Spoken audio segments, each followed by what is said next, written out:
Now Tax. Right here, right now, you can make a difference. And more importantly, I had a long time ago had heard about a fair tax. And that seemed from the idea when I heard it then like a good idea.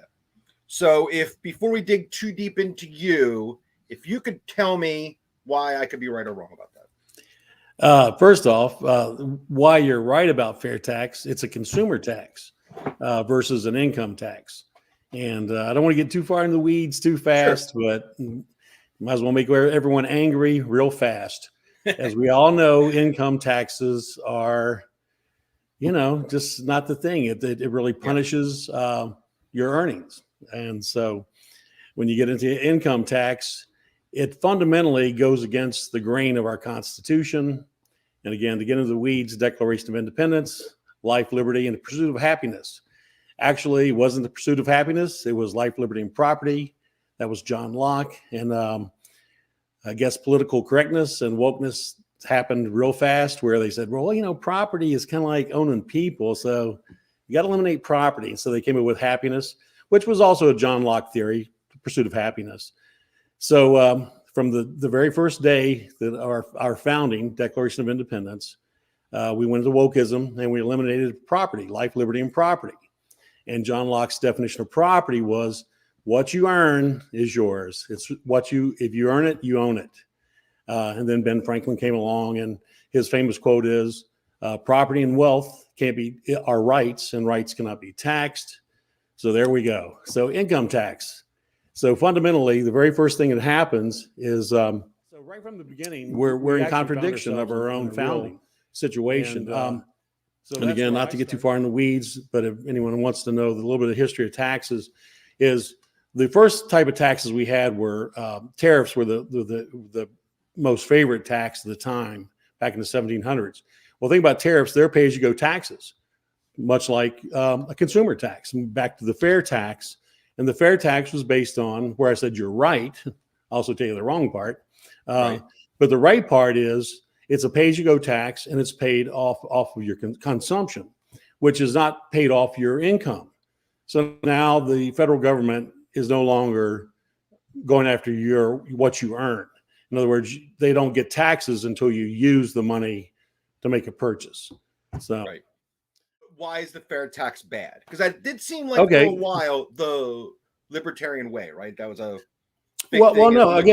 fundamentally, there's really two problems with the fair tax. And the first problem with the fair tax, it's consumer tax. It is based on consumer. And you have to ask your question, why is the citizen always responsible for paying all the taxes? Taxes are to pay infrastructure. So wouldn't it be more reasonable to think the people or the businesses or whoever uses more infrastructure pays more taxes? Well, that's not how our system is set up, that's what we'll get into the now tax, how the now tax is structured, because it's based on infrastructure usage. So the consumer tax is fundamentally going in the right direction. But the problem with the consumer tax is, one, it taxes citizens, and it's my best analogy, it's like the landlord is paying the taxes, because with the fair tax, the way it's structured, and again, I'm not trying to diss the fair tax because I think they made a noble, right move.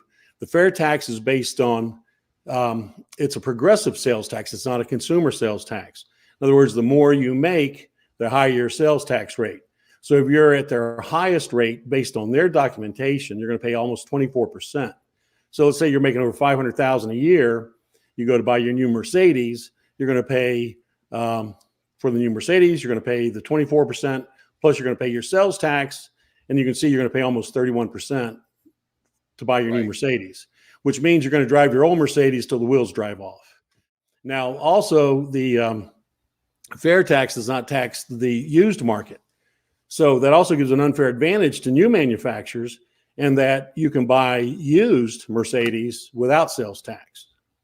And corporations pay no sales tax, and people underneath the income poverty line pays no taxes. So now you start going, well, wait a minute, who's paying all the taxes? Well, if you're a top earner or above the poverty line, you're the one that pay the taxes. And that's where I go back to my saying, the landlord is paying the rent for everybody, which it kind of like, well, that doesn't make sense. You and I, before the call, we were talking about, how many, let's just again say we make 500,000 a year, and we're paying in the highest bracket with all taxes, gosh, probably 40% of our income. So out of our 500,000, we're paying 200,000 income. Are we as individuals or our families getting the usage of that infrastructure of that much? You'd have to say, well, wait a minute, I'm not using that much infrastructure. As a matter of fact, myself, I live on a mountain in a rural setting. I drive to the grocery store and back. I'm retired. I'm not using any infrastructure. So why am I paying for all the infrastructure? So I see where that's sort of the downside of the fair tax, right? It all goes on the consumer to take care of that. So then the next thing I've heard about in time is the fair tax. Is that the next one that came up? Sort of. No, mine is the now tax. Actually, the next tax to consider. Well, let's just take the income. The income tax just doesn't work. Right. Again, the only people that pay taxes are top earners over the poverty line. Corporations only pay 10% of the taxes, which means the citizens, the earners of the citizens, are paying all the taxes. In other words, the landlords are still paying all the rent. Right. The difference with the now tax is it's actually more of a fee-based tax. It's like a toll road.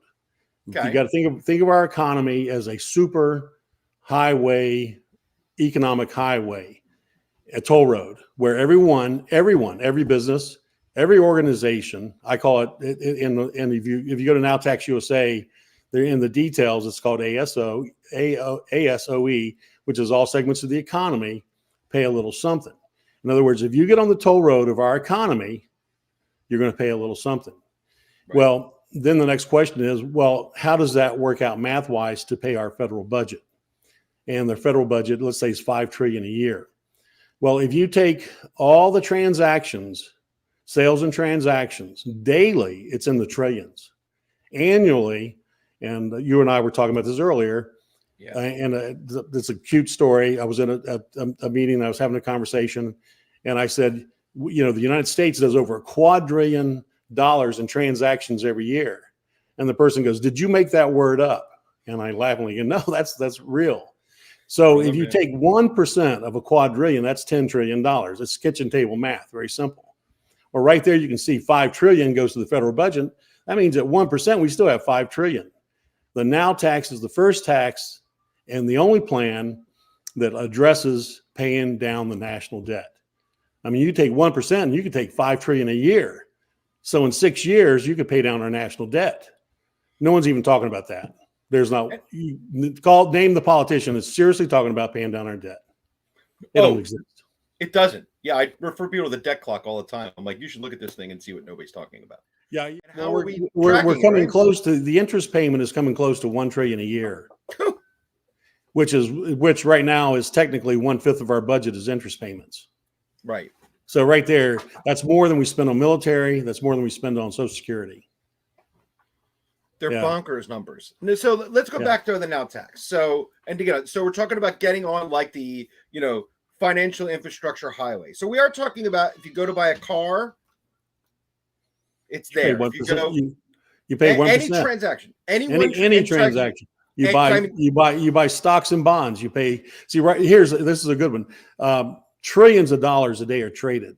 There is not one real tax associated with those purchases. But yet, on the other hand, there's $17 to $20 trillion in consumer goods that on the state level alone, there's a 7 to 10% tax associated with that. See, to me, see how out of balance that is? It's not equitable. And I don't mean to use the word equity as in the racial senses, but I mean in true equity. The income tax is not an equitable system. As a matter of fact, the fair tax is not an equitable system. There's only one equitable system. If you use infrastructure, you should pay for the percentage of infrastructure you use. And not only that, it also correlates the taxes to a direct expense, that's something that's never been done before. Which I will tell you another thing, it's called TEST, a total economy of sales and transactions. It's a theory of now tax. And that is basically, I'm going to lose my thought here because I just overwhelmed myself in my own intelligence. But if you take the theory of test, what happens is when you do the now tax, because the now tax is collected daily at the bank. So when you make a deposit, automatically 1%, and the rate may only be 0.5%, but automatically it's taken. So daily, you know exactly what the economy is doing in all sectors, because each deposit is based on the SIC codes. And SIC code is standard industry codes. So when I make, let's say I'm a cattle farmer.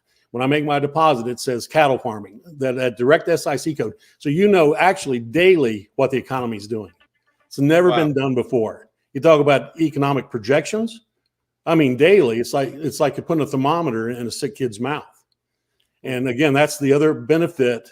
Talk about a huge benefit of Now Tax. That alone is worth doing.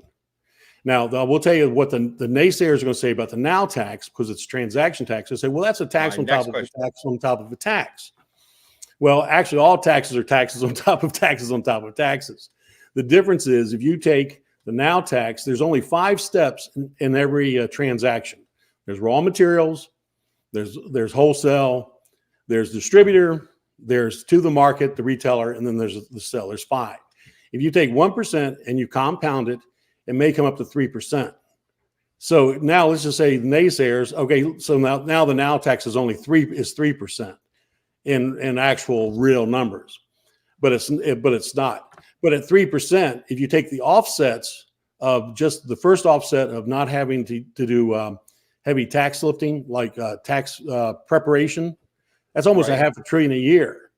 See, the offsets alone, there's no more withholdings. There's no more matching. If you're an employer, you don't have to match Social Security. We're right there. So the offsets, tidal wave, if you have what you call the compounding effect. But still, if the compounding effect is a problem, what's wrong with that? That means if you collect too much money over the budget, then you lower that Now Tax rate to lower. Right. And that can be adjusted probably quarterly, I would say. By the way, I do have on Now Tax USA, there's an actual amendment. I call it the Tax Bill of Rights. It technically fits on one page at 10-point type, but I make it 12 to 13-point type so people can read it. But it's literally a one-page amendment that repeals and replaces the 16th Amendment, which if you want to get into the 16th Amendment, that's another anger button that will. I'm sure. Before we do, let's get a couple comments in real fast, see what people have to say. Rachel McLean chime in and say, hey, I guess you'll do, sir. I think that's for me because you're doing a fantastic job, so I'm sure that's for me. We just had her up a minute ago. Mellow Red, great job, guys. All Americans should be hearing this. I agree. All Americans should be hearing this. And Greggy here says, we're close to the point where we will never be able to pay the principal on the country's loans if these latest spending bills aren't passed. Do you want to weigh in on that one? Do you feel that are we at a tipping point? That's part 2. Yeah. Once we start putting the wealth of Americans back in the pockets of Americans, and we spread the tax burden across all segments of the economy, because you got to realize that's almost like the first year alone, it's like a 15% raise for all Americans by doing this. You talk about, I was doing a Bitcoin thing earlier with another group, and they were talking about Bitcoin and gold and investing. I said, the best investment is to restructure our taxes. And it'd be like everyone getting a 15% raise, so you want a good investment, let's restructure our taxes. Yeah, it's way better than that 1 or 2% I get a year at my job. So, but going on in my amendment, I do say there's a $5 trillion cap for budgets. I try to push a cap, right. Which good luck with that, right? Yeah, I mean the bigger thing here is the politicians in Washington always have a chance to mess up even the best idea. I mean, if you implemented this, there is a part of it just says like, oh, that's just our politicians having their hands on way more money. Well, find a way to lose. Actually, that's why it's structured like an amendment, because once it's in place, it cannot be tinkered with. Right. It would have to be untinkered to be tinkered. Right. Hey, I like a more foolproof plan. I'm not going to lie to you. Clearly, my distrust shows. Well, taxes right now are political football, as we all know. Yeah. No matter if you go to nowtax.com and go into the details, there's probably 20 items that show you the benefits of the Now Tax. And by the way, this is just for fun. Here, I'm going to do something. Prop. This is a report in this report, see the Chat GPT logo. I spent a 10-hour session. Now, I want to be perfectly clear. I've been doing this in 1997. My program, the NowTax program, has been published well in advance of me talking to Chat GPT. But on one night, I said, well, I'm going to go talk to Chat GPT and see what they have to say about NowTax. And even NowTax says, what did NowTax say? This even approved. What did it say? They call it tax efficiency and tax neutrality. The concept suggests that taxes based, well, basically it says this is the tax program. So when AI even agrees, they're worried about taxes. Yeah. Even AI is worried about paying taxes. What the biggest danger right now do you think the American public is? Is it definitely the debt ceiling? Is there another, problem we have now that taxes aren't solving, or that we should be? Well, I'm actually glad you asked me, because I think we need a reset. And it goes right back to the very first thing I talked about, the Declaration of Independence, when we wrote life, liberty, and pursuit of happiness, misquoting John Locke. And I hope some of your listeners now go and say, well, I got to find out more about John Locke. John Locke was a philosopher in the 1600s who worked under the King of England, who went to America and studied the American Indians. And he was impressed by how the Americans, what they made with their hands, they kept. And that kind of stuck in his head. And so when John Locke came back and wrote his philosophy, and it's an essay on life, liberty, and property, property was meant to be anything you create is yours. Your intellectual property, your thoughts, your money, your home. We've lost that. Yeah. And now I have a paper that's copywritten thesis that is called the Lost Declaration, the Lost Amendment, the original amendment. And it actually goes into the history of how we lost that concept of individual sovereignty, which boils down to individual sovereignty. And I think that's where if we don't teach and illustrate and show people that we need to practice individual sovereignty. In other words, it is about us. It's about the citizen. It's not about the government. Right. Which goes into the 16th Amendment, which the 16th Amendment is very troublesome because it's the first time the federal government gave themselves a right. And the 16th Amendment gives them the right to take your income. Think about it. Our Constitution is for the rights of the citizens. And all of a sudden, this miracle little thing, the 16th Amendment pops in there, and the federal government has the right to take as much of their income as they want. And it actually almost literally says that. You talk about the fork in the road that takes us into communism, talks us into socialism. I mean, there it goes. And then the 17th Amendment followed it, where they took away, where before the 17th Amendment, representatives and congressmen, senators answered to the state and went to Washington to vote. And now the federal government funneled all the money through the 16th Amendment to Washington, and now started paying senators and congressmen to reside in Washington, creating an overlord situation. And so you ask me where, honestly, not being disrespectful, the battle in Ukraine, the battle in Israel, we have a real battle here. We're about to lose our individual sovereignty. And so you ask me what's our real problem, is we have to go back and hit the reset button. I had an Italian gentleman tell me a fascinating thing that he found crazy about America. He said in Italy, if you don't pay your taxes, they can turn off all your services. Right. They can make your life incredibly difficult, but you still have your property, and they can never take your property away from you no matter what, because that's your property. I was like, wow, what a weird concept that your property's yours. What a neat concept. Ben Franklin argued that the rationale behind income taxes is because we elected officials, and the officials went to Washington on our word and went into debt. In essence, the public owed the debt, and now we, the citizen, had a loan to the federal government, and that's why they could lien your income, because you owed the loan that the federal government took out on your behalf. Right. Yeah. Hey, that one. That's circle logic for you there, huh? Good well, time. but fundamentally it's true. Yeah. But it also fundamentally, it's like, well, who are we voting into our office that are going up and basically giving them power of attorney to spend our money? Exactly. I mean, if you want to break it down to, real world stuff, you wouldn't do any of this in your own personal life. No. So Scott Wagner came in with rocking and rolling. Clearly, he's in on our music discussion. He said that's the same here. You can't take your property for taxes either. It's in the Constitution.